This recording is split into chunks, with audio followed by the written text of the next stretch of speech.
Hello, everyone. Welcome to Danny Chats. This is episode number 10, and my special guest this week is Arooj. Hello, Arooj. How are you? I'm good, thanks. How are you? Very good, thank you. I've been really excited to talk to you because you're a little bit different to everyone I've had on so far in the fact that you had a heart transplant. Is that right? Yeah, that's right. Yeah. So when was that exactly? That was 21 years ago when I was 11 years old. Oh, really? So can you remember much of it at the time of what was going on and sort of why? I remember everything. I think that's sort of the age where you start remembering everything. So I remember it all. Yeah, and what was the reason for needing the heart transplant? So I was a completely healthy child, and then I went on holiday, and it was me and my brother. We got caught in a flood, and I caught a Right. virus.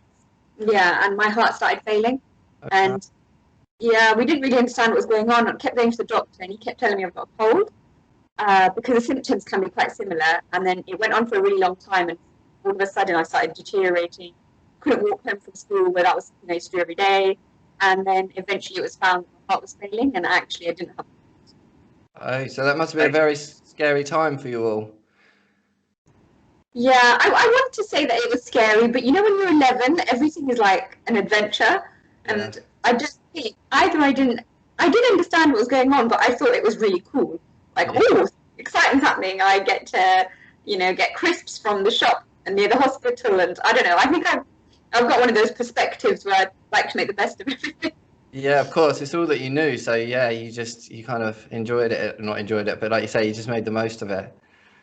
So, I Exactly. mean, I know nothing about heart transplants and I've been thinking about it all week. So, first off, there must be an incision, right? So do they have to cut straight Yeah, down and open up the ribs?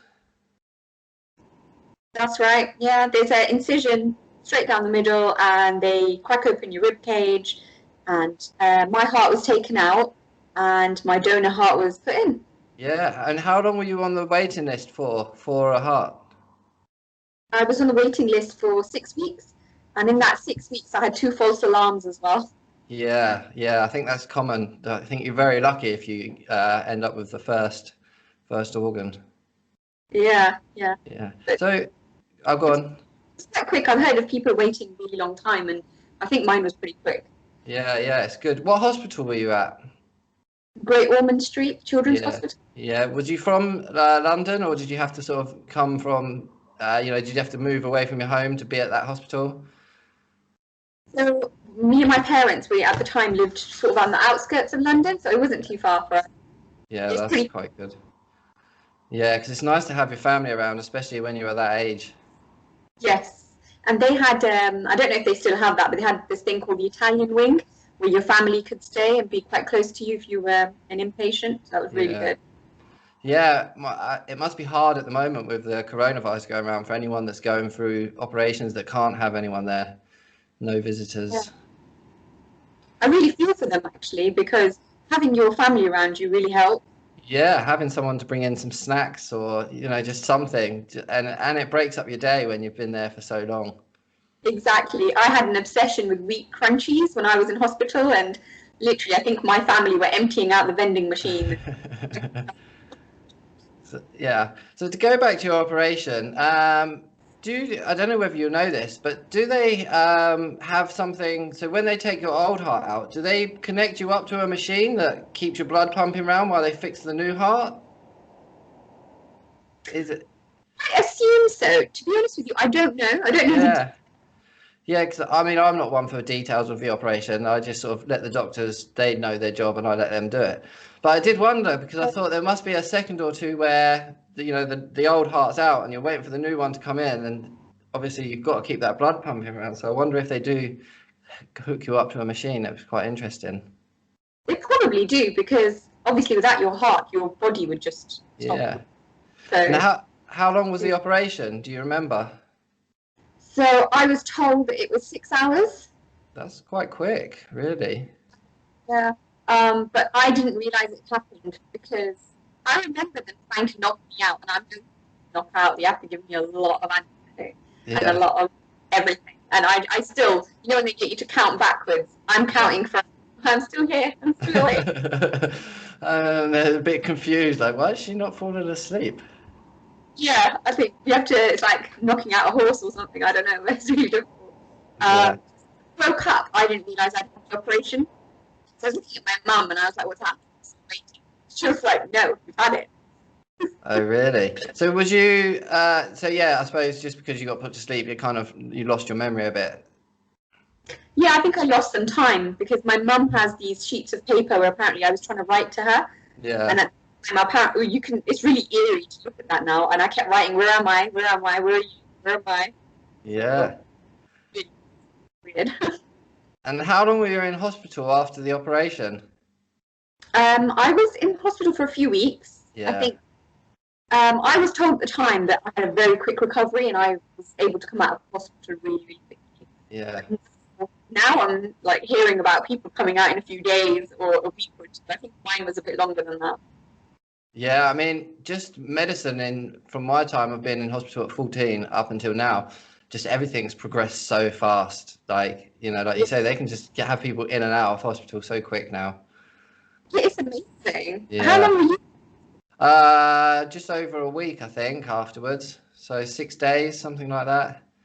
And then. Oh, that's amazing. Yeah, and then out. I mean, the first few days you're in, because I had drainage bags on either side. I don't know whether that's anything you needed after the operation. I didn't have those, no. No, well, Up to a lot of machines at the time, like after, and like being fed through a tube and things like that, but that was about it.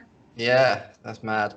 And then, so what was the medication like afterwards? I take it you must be on anti-rejection tablets? Yes. So I started off on a lot of tablets. And this is what I try to tell people who I speak to now who've just recently had their transplants. I started off on 26 pills. Wow. At the age of 11, that was quite a lot to remember. Yeah. A book. And obviously people probably have apps now to keep track of everything. Yeah. I don't have books now, but I had a little book. And to be honest, I was really lucky. My dad was really on top of it. Yeah, time to take that. But now I'm only on 2 pills.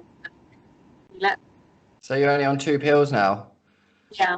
That's incredible. It. Yeah, that is brilliant. I mean, that is one of the hard parts of it's daunting when you get given all that medication as a child. I mean, someone explained it to me because at the time I didn't want to take it, and someone said to me that people take vitamins every day, so it's just like having to take vitamins. But I think you need your parents there, especially at that age, to make sure you're taking them. I used to, at first I was really obviously grateful to be alive and taking them, etc. But I obviously, because I was 11, I then hit puberty and became rebellious and why do I have to take them? None of my friends have to take them. Yeah. But I feel sorry for my parents who were just like, I was like angsty teenage. So, sorry, that cut out just a bit. You being an angsty teenager and just being a bit rebellious. I just used to not want to take them, and then I feel sorry for my parents because they were literally like, "No, you really need to take them." You need to take them. Yeah, I mean, I remember having the pill pots as well as a child. So like the Monday, Tuesday, Wednesday, Monday afternoon, all of that. So divided it all down. That helped a bit. Yeah, no, that I used to have those. I used to like them, and my dad had a thing where you could cut the pills, so some of them were quite big. Yeah. Yeah, I saw someone post that on, I think it's Instagram. They just put a picture of it up and if you know what this is, you're like me. So, yeah, I think quite a few of us have had to use those pill cutters at some point. Yeah, it feels weird to me now talking about it because it feels like a lifetime ago. Yeah, I bet. Now it's just 2 pills. And literally, I'm not saying I forget them, obviously, it's part of my routine. Sometimes, obviously, pandemic, I'll be out with my friends. And it's like really late at night or whatever, and I'm like, no, I need to take something. Yeah. I've had that where you because it does become part of your routine, but there are some mornings or afternoons that you just forget. You're busy doing stuff. Yeah, I've had to come back from work. I'm at work, like, take them, and I run back to the car and take them. Mad. So after your operation, I take it you went back to school, you did everything like that. Yeah. I was a bit of a nerd. I really liked studying, so I literally, even when I was off, I had all my homework sent to me, and I did it all. And afterwards I went to college, I went to university, become a lawyer. So I followed all my. And you say you're a lawyer now? Yeah, I'm a lawyer. That's incredible. Well done. To be honest, I don't really think about it like that because I feel really normal. I feel like everyone else. Yeah, I mean, it's just incredible you're a lawyer because I wouldn't have that capacity to study and to become, to do what it takes to be a lawyer. So yeah, well done on that. I think it's about what you enjoy because I enjoy reading. That's probably why. Oh, definitely. Yeah, that must help. Definitely. Yeah. So things like going on holidays and stuff like that, is that all pretty normal for you now? Yeah, very normal. Obviously, pandemic has just stopped everything. Yeah. I can't. But before that, I was literally flying everywhere. I was going everywhere for work and for holidays, and it's just probably the longest that I've stayed in the UK. Oh, really? Yeah. You get a bit not homesick, but like what is it? Like do you feel like you're a bit trapped? No, you know what? This has taken me back to when I was a kid and I got sick, and like I tried to make the most of being indoors. We used to have Blockbuster, then obviously that's not around anymore. Classic. Such a classic. And then I used to go with my dad and my brother and pick a movie. Or when I was sick, I used to pick a few movies. And I don't know why I made it this thing, but I thought I was going to die the operation. Like if I didn't survive, I wanted to watch every single movie that I wanted to watch. So I had a huge list. Yeah. Watch everything every day. That's good. At least it kept you active, or not active, but kept you busy. And it's, like you say, it's good to have a little goal to set yourself. Yeah, it was an odd goal, but it was really. I love entertainment, so I was quite happy. And so this has taken me back to that. Like I'm on Netflix trying to watch everything. What are you watching at the moment? What's your favourite series? My favourite series. So I was really late to Prison Break. I watched that really recently. Yeah, Prison Break's a good one. Good one. What's the one where the guy becomes a lawyer and he's not trained? Suits. Yeah, Suits. You like that? I like that. I love that show. I haven't seen all of that, but what I have seen so far is really good. Yeah, that's good. I just presumed you might like that because it's about lawyers. This might be a bit presumptuous. I got really hooked on Vikings for a while. That was really good. Yeah, I love that. I haven't seen Game of Thrones yet though. I have. Okay, so I watched the first series, got really, really hooked, thought this was really good, and then I don't know what I'm waiting for. I need to watch the rest of it. Yeah. So. It was something that I planned on doing when after my operation, because I thought, that's something that I can get really stuck into. But I found it a little bit hard to concentrate on stuff actually straight after my operation. I don't know whether it was the sort of medication and the morphine and stuff. There is plenty to catch up on Netflix. It's good for people with time on their hands. Do you take steroids, or are you done with that? No, I'm done with that now. But when I first was taking them, there was a lot of side effects. So it sounds weird, but there was lack of sleep. But there was also, when I did sleep, I'd get sleep paralysis. Okay. So there's like night terrors. So you kind of had like demons come into your sleep, which is really, if I was a child and I had it, I don't think I'd have wanted to sleep again. But because I was an adult, I kind of realized that it was a dream. Wow. Yeah, that was the main side effect I had from the steroids, but the rest of it was okay. But you're obviously not on steroids. No, I was on steroids at the beginning and I blew up like a balloon. I remember coming home after the transplant and my brother didn't open the door for me and he was saying, I know we don't want to buy anything. And I was just like, it's your sister. I'm not selling you anything. Funny. One of my brothers was going away to uni, and I don't know if he's done this on purpose, but there's a picture of me in a photo booth, and my cheeks don't fit in. He stuck that inside his calculator, and he's kept it to this day to remind me that that's how big my face was. Brothers, so nice. I gotta love them. Yeah. My sister weirdly sent through loads of baby photos of her and my siblings, and I said that's a mistake because they're going to get put up every birthday and Christmas now. Like loads of old, embarrassing photos. I'm just going to turn off my big screen because I feel like I'm looking up and looking down. Okay, no problem. Yeah, that's better. My work setup is new, so I've got my big screen and my lips. Yeah, so have you been working from home a lot since COVID? I take it because of you're on the anti-rejection tablets that you was in the vulnerable group and all of this, so lots of shielding. Yeah, I was shielding from March, and I've basically been working from home since then. But our office is open, so I've gone in for the odd day because it's kind of like a register, and if I see that there's any more people in, then I do just chance it going. But I'm very safe. I wear a mask. Yeah. I think you still have to have that balance of getting out, because the first lockdown I went a bit not crazy, but it was hard mentally towards the end, especially because I've had so much time off work, so I wasn't working. But I can imagine even for people that are used to seeing people being in an environment where work's quite sort of bubbly, and then just spending your time on Zoom calls and stuff. And then when that Zoom call gets cut off, you're like back in that room where nobody is. So it must be a bit lonely at times for people. Yeah, and I can imagine. My work's kept me quite busy. I think it's kept me quite sane actually during this time. Because I was just saying to somebody yesterday, I think if I didn't have work, I think I would have gone a bit mad by now. Yeah. Or just get dressed, just live in my pajamas. Although I'm not going to lie, sometimes this is cool, I might wear a shirt. I enjoy that. I think that's standard attire for when you're Skyping. Yeah, it is. Smart up top, that casual below. Yeah. I'm looking to being able to go out again, though. I am missing it. Just take for granted. Yeah, definitely take it for granted being able to go out and just to see friends. It's definitely been a weird time. So, do you have to go for a regular hospital appointments or blood tests and stuff like that? So I go once every 6 months. Oh well, that's good. Yeah, it used to obviously be more frequent at the beginning. Yeah. And then, as my results stabilized and everything, they just made them less. Do you remember, was there many ups and downs when you first came out of hospital, or was it pretty smooth sailing? Because obviously you're on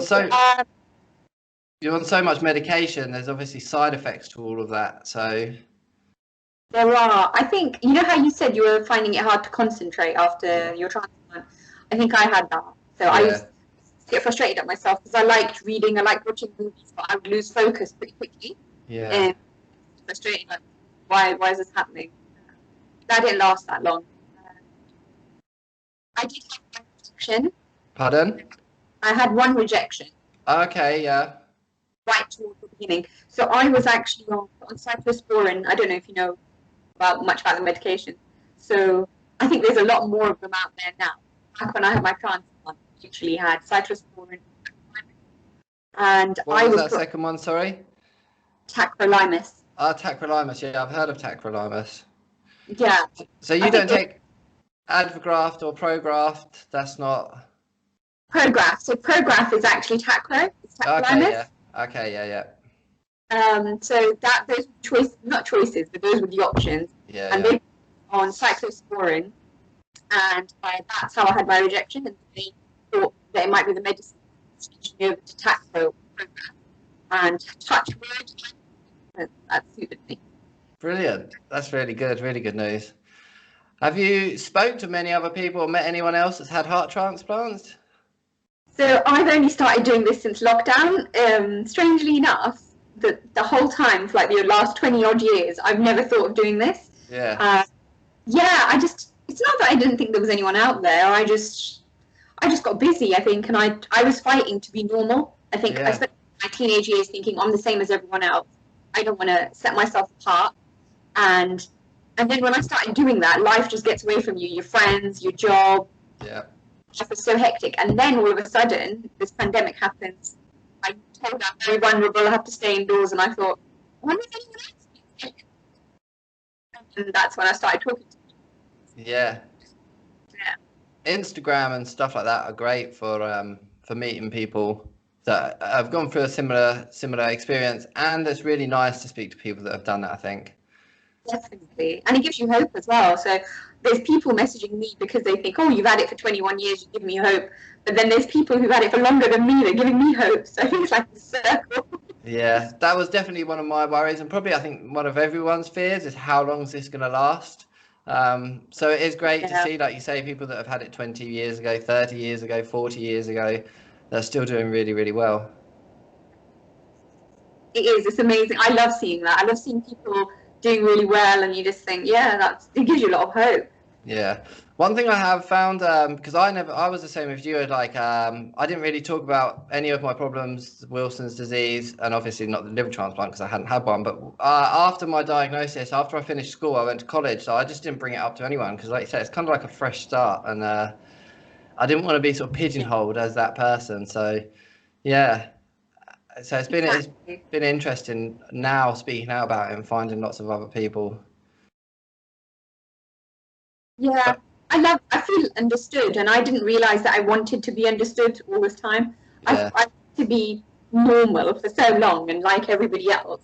But now I felt like, okay, no one gets how it feels to be vulnerable, for to have a suppressed immune system and all the rest of it. And now I'm actually celebrating the difference. I am, vulnerable and different to other people, but there's lots of us out there. We're not alone. But yeah, and you're living proof that life can be very good after going through what to some people, and probably was to yourself, very traumatic time, and worrying. Yeah. Like you say, we have these coping mechanisms, and we think it's all right. But I'm sure for everyone, there was a lot of worry at that time. It can be amazing. So my parents get freaked out all the time because they'll get phone calls from me like, oh, I'm boarding a plane. Oh, I'm climbing up a mountain. And they're like, what's wrong with you? You've had a transplant. Now they've given up now. They know she's crazy. She's going to do what she wants. Yeah, I think the world's your oyster. Like you say, as long as you're sort of careful on the basics, and you look after yourself, and you just make sure that you do your regular hospital appointments. I think the main thing is taking the meds, and you're all right. You can do what you like. Yeah, you're right. I mean, I don't think I've ever intentionally, I was rebellious. I never actually missed them. I think there was a part of me in my mind that's a little bit of a wuss and thought, to happen, take your medicine. Yeah. No, it's great. Was you talking about social media? Did you join any sort of Facebook groups or anything, or is it just you set up your Instagram, which I will put a link to? It's Little Miss Newhart, isn't it? Is that right? Yeah. Yeah. Before that, I've not been part of any groups, nothing on Facebook, absolutely nothing. This was my first into, finding other people. Yeah, well, anyone listening, obviously, add Little Miss Newhart, and then you can have a chat. It would be lovely to connect you guys up. Of course. Yeah. I was just going to say because I joined a few different transplant groups on Facebook afterwards, and I found it was really, really good, but also a kind of it can be quite scary because 90% of the people that post on there are posting about their sort of problems. They're asking questions about a rejection or about this or about that. So everything you see on there can be quite negative. And in your head, you're like, oh my God, all this stuff could happen to me. And I was explaining it to someone the other day. I was saying, but you've got to remember all the people that have positive stories very rarely go on there. Once a year, they'll go on there and say, I'm 1 year post or 2 years post, but they don't go on there every single day saying, I'm doing really well.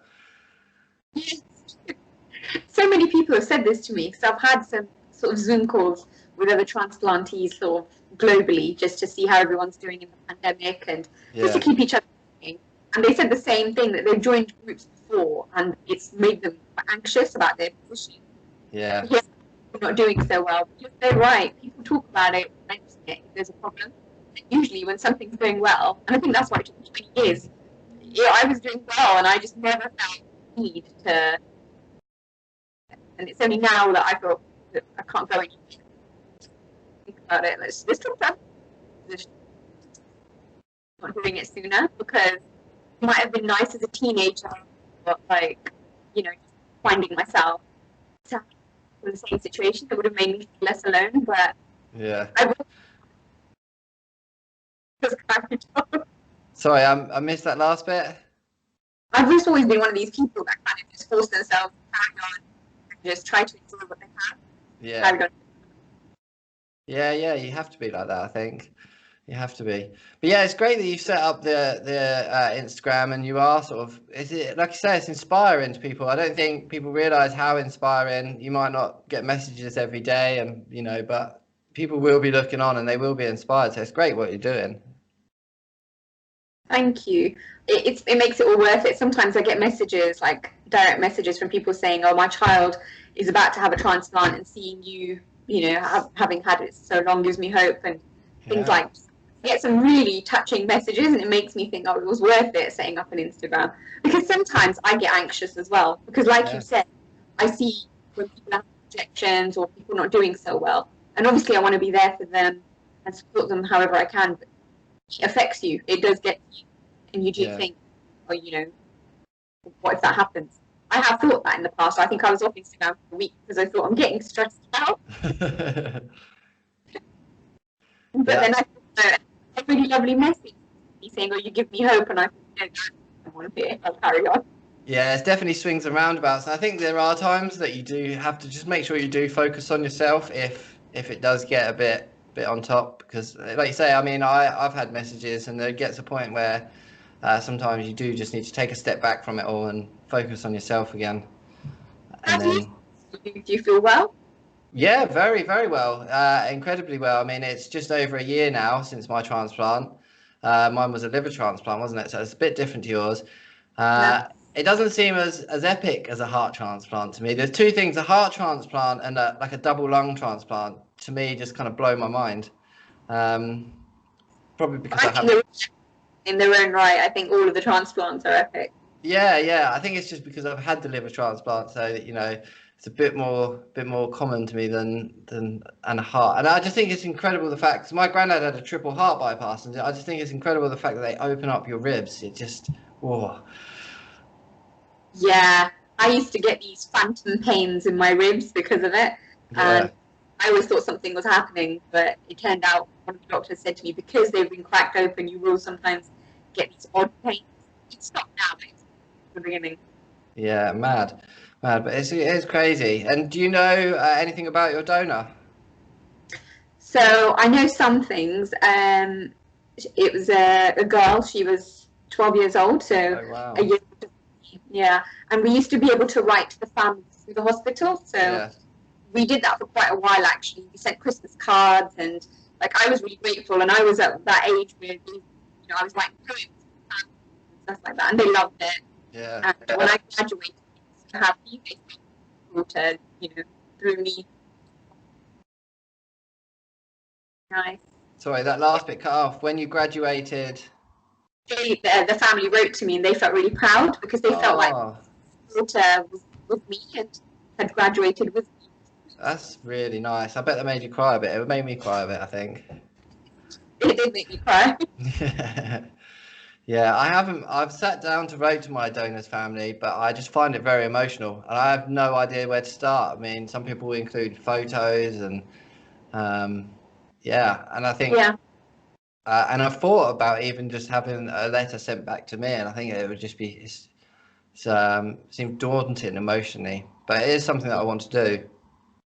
it's hard to know where to start. So I've had a few people ask me, how should I start? I don't know how to put pen to paper, and I do Yeah, think because I was a child, I think it was a lot easier for me yeah. because you don't have that. I think as adults we do overthink things a Oh, little bit. definitely, yeah. As a child doesn't really. I was 11. I was really grateful, and I just wanted to say thank you. So I was literally like, "Here's my mind on paper. There you go." Yeah, at that age, you're happy to draw a picture and send it to someone and all sorts of stuff. Like you say, you don't think about what so much of, what, you don't worry about it so much.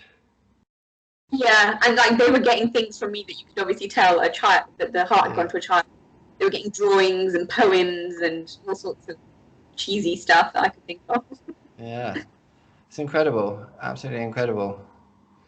The thing, I mean, I was talking to a doctor the other day about 3D printing organs, and Wow, that would be cool, wouldn't it? that's amazing. I have a 3D printer. You're making me look at it in a completely different way now. Do you? Now all you need is some human DNA, and you can start printing your own body parts. Oh gosh, imagine that. Yeah, that's cool though, 3D printer. What have you printed anything actually decent? Like, what do you use it for? So my husband is an engineer, and he got the 3D printer. It's in our garage, and the things that we made with it were parts for the 3D printer, which was a bit baffling. Brilliant. And so it's been parts for things, but I think I'm going to start using it for random stuff. I don't know. I want to make silly stuff. I don't know. That's cool. Yeah, play about with it. You can make anything, I suppose. Just one last thing. Like you just mentioned, you had a husband. So was this something, your heart transplant, was it something you brought up? Was it something that he just sort of found out naturally, or how So did? I brought it in the first time we met because I just felt like I didn't want it to be a skeleton in the cupboard to come out later, and I didn't want to get attached to somebody and for that to be like a deal breaker for them. Yeah. I always had the thought that if somebody couldn't deal with that, then I'd rather they didn't even sort of get to know me. Yeah. And so I think I can be a bit full on. I was like, here's the situation. If you want this, carry on. If you don't, there's the door. And he doesn't seem fazed by it at all because he's just like, you do everything, and yeah, he just takes it in his. That's the thing. It's kind of a catch-22, isn't it? Because it is a big thing to tell someone, but at the same time, for a lot of people, there's no real side effects. There's no, you're still just carrying on. And I hate the word normal, but Yeah. you're still carrying on a very normal life. So although you've had it, and it is something that you might bring up, at the same time, there's, very little sort of that could go wrong or side effects. So it's, it's a catch-22, isn't it? Of Yes. whether you need to bring it up or whether you want to bring it up, I suppose. True, because a lot of my friends and people who I know now, until I told them, they had no clue that there's anything at all. Yeah. They're baffled by it, and a lot of that during the pandemic, where I'm like, yeah, guys, I can't meet up or do anything because of this, and they're just like, no, but how? Yeah. Friends, I'm like, I'm sure you can see the star. Have you never wondered what that was? How far does the scar come up? Does it come up quite high? It doesn't come up very high. I think it starts around here, and then it's not actually that long either. It's faded so much over time, which is why a lot of my friends say, we don't even notice it, to be honest. Yeah, that's really cool. Well, thank you very much for coming on. I've really enjoyed this chat. Like I said, I was so intrigued by a heart transplant. I'm still amazed by it, and you look so healthy and well. It's brilliant. Oh, thank you. It's been really fun talking. Yeah, brilliant. And Wilson's disease, and that's pretty rare. Yeah, very rare, very, very rare Wilson's disease. And it's been great doing these chats, meeting people that have from all over the world, really, that have had Wilson's disease and are going through it. It can be complicated for people, but it's it's livable, it's manageable. And yeah, and now I've had my liver transplant. I don't actually have Wilson's disease, so it's a really weird one. And for me, I was on more medication and stuff before my transplant, so now life has got kind of a bit more simpler in a way. That's good. And you look so healthy. It's brilliant. Yeah, thank you. I feel so much healthier. I feel great now. That's really good. Which hospital were you with then? King's in London, King's College. King's College. Okay, yeah, I know it. Yeah, it's a liver specialist, or they've got liver specialist wards. So I was diagnosed at a local hospital and then rushed straight to King's, and then from there I spent quite a lot of time there, and then that's where I went and had my transplant as well. Wow. Okay, it's amazing. Not so far from my hospital where I was. Amazing that we were probably going through not similar things, but like big life-changing things at the same time in quite close proximity in London. Yeah, probably. Yeah, it was quite daunting because obviously I was from a village as well, a tiny village. So sort of going into London and experience King's Hospital can be, I don't know what the right word, could be quite an experience in the fact where it's situated in London, you get a lot of gangs. And the first night we turned up, there'd been a stabbing, 2 stabbings, in fact, from 2 different rival gangs, and they all kicked off in the hospital. So there was riot police, there was everything, and we was coming through A&E. So my mum was petrified of this, like, That's so scary.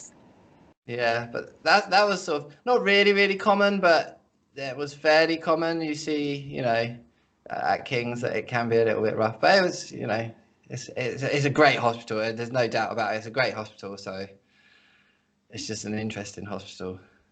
It's an interesting location. Yeah, definitely. I think there's a prison nearby as well, because you quite often see people with police and handcuffs, going for, I suppose, a hospital visit. But it keeps you entertained. I've got quite used to that. So if I ever go to A&E, if I'm not feeling well or whatever, for some reason there's always somebody in handcuffs. Yeah. Some policeman next to them. I'm just thinking, oh, this has to happen whenever I'm here. Yeah. Yeah, it's funny. Well, thank you very, very much for coming on.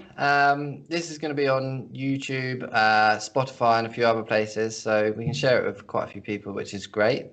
And I just want to say, if there's anybody else that's listening, especially guys that want to come on, because it's very female heavy, and it's just because it seems to be a lot of females are more happy to share their story, maybe. But yeah, if you are listening and you're male, please get in touch and we can have a little chat. Well, thank you very much again for coming on. Thanks for having me. I'm going to say goodbye now. Bye-bye. Bye.